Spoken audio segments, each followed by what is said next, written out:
سألت جدًا dhageystayaal waa xilli hore waa 5 subaxnimo dagaalkii ayaa hadda si xoog leh waxa uga qarxay aagagga hore waxaad maqlaysaan ama dhawaqaasi waa rasaasta noocyadeeda kala duwan ama hubka noocyadiisa kala duwan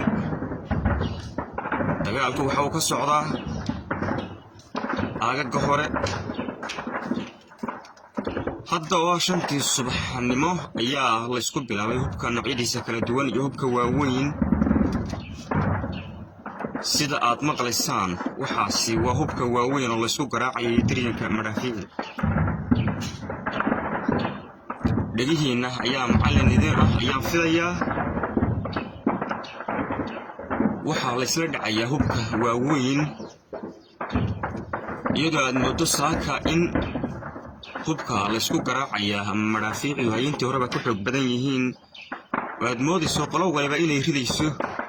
hub intii hore ka waaweyn saaka hadda ayuu bilowmay waad maqlaysaan xabaddu siday u dhacayso iyo sida ay u socoto waxaana wax isweydaarsanaya labada ciidan ee ku sii sugan jiidda hore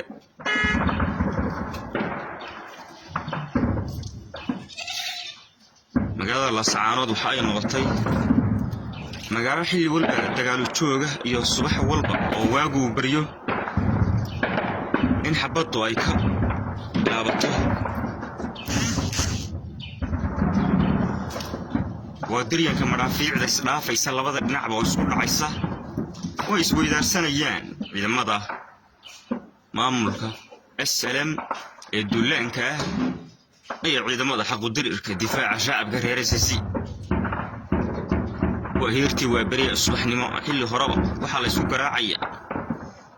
هوك وين درندور جودع هو اللي تشيده هو جواد ده كدعة ينوع كسته ويهستان لبضع دينعبا هذا وحنا عيقور اللو يقانه بيه درينك يعو مرة وأوتربي علي dhagihiina ayaa macalliniin waad maqlaysaan siday isugu duba dhacayso wixii warar ee ka soo kordha dib ayaan idin kala soo socodsiin doonaa maxamed jaamac Ceeraan Somali Voice TV